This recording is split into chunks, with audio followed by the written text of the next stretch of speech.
राधे राधे। हरे कृष्णा दोस्तों, आप सभी को आपकी दोस्त केशवी का प्यार भरा नमस्कार और बहुत बहुत आभार। भगवान आप सबको हमेशा खुश रखें। दोस्तों, हमारे देश में हर त्योहार मनाने के पीछे कोई ना कोई विशेष कारण होता है। शरद पूर्णिमा मनाने के पीछे भी एक खास कारण है। इस साल शरद पूर्णिमा 9 अक्टूबर को है। शरद पूर्णिमा आश्विन मास की शुक्ल पक्ष के दिन हर वर्ष शरद पूर्णिमा के रूप में मनाई जाती है। हिंदू धर्म में शरद पूर्णिमा का विशेष महत्व है।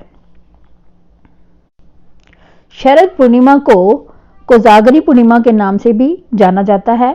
मान्यताओं के अनुसार शरद पूर्णिमा की रात निकलने वाले चांद की किरणें अमृत के समान मानी जाती हैं, इसलिए लोग इस दिन को अति शुभ मानते हैं।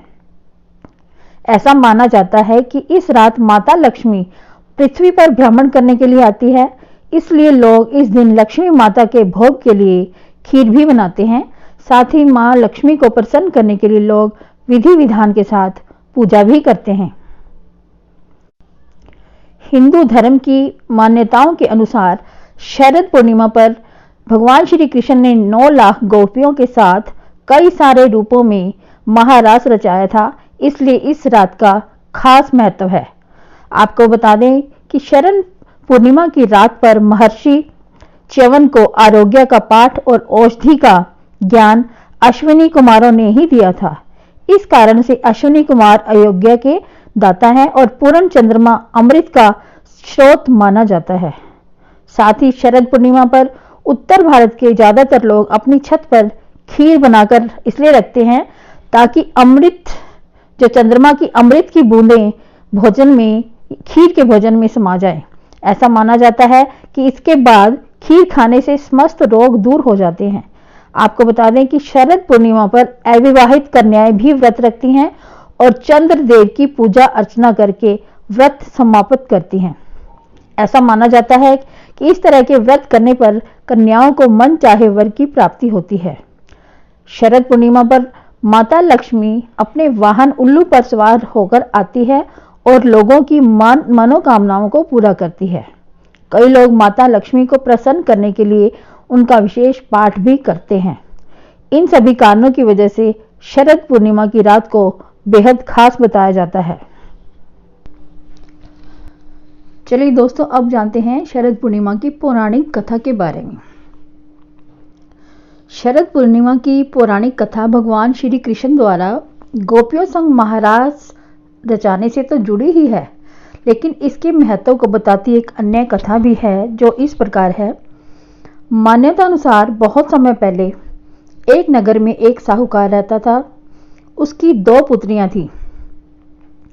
दोनों पुत्रियां पूर्णिमा को उपवास रखती थी, लेकिन छोटी पुत्री हमेशा उस उपवास को अधूरा रखती थी और दूसरी हमेशा पूरी लगन और श्रद्धा के साथ इस व्रत का पालन करती थी। कुछ समय उपरांत दोनों का विवाह हो गया। विवाह के पश्चात बड़ी, जो कि पूरी लगन से उपवास रखती थी, उसके बहुत ही सुंदर संतान पैदा हुई, जबकि छोटी पुत्री के संतान की बात या तो सिरे नहीं चढ़ती थी या फिर संतान जन्म लेती और वह जीवित नहीं रहती थी। वह बहुत परेशान रहने लगी, साथ साथ उसका पति भी बहुत परेशान रहने लगा। उन्होंने ब्राह्मणों को बुलाकर उसकी कुंडली दिखाई और जानना चाहा कि आखिर उसके साथ ऐसा क्यों हो रहा है। विद्वान पंडितों ने बताया कि इसने पूर्णिमा के अधूरे व्रत किए हैं, इसलिए इसके साथ ऐसा हो रहा है। तब ब्राह्मणों ने उसे व्रत विधि बताई और आश्विन मास की पूर्णिमा का उपवास रखने का सुझाव दिया।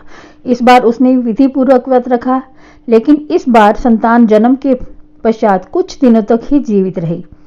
उसने मृत शिशु को पीछे बांधा और उस पर कपड़ा रख दिया। अपनी बहन को बुला लाई। बैठने के लिए उससे वही पीढ़ा उसने उसे दे दिया। बड़ी बहन पीढ़े पर बैठने ही वाली थी कि उसके कपड़े छूते ही बच्चे के रोने की आवाज आने लगी। उसकी बड़ी बहन को बहुत ही आश्चर्य हुआ और कहा कि तो अपनी ही संतान को मारने का दोष मुझ पर लगाना चाहती थी।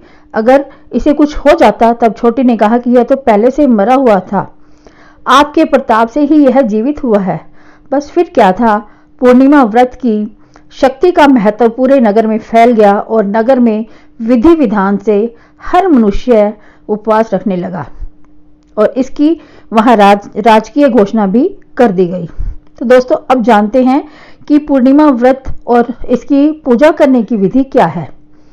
पूर्णिमा ही नहीं, किसी भी उपवास या पूजा के लिए सबसे पहले तो आपकी श्रद्धा का होना आवश्यक है।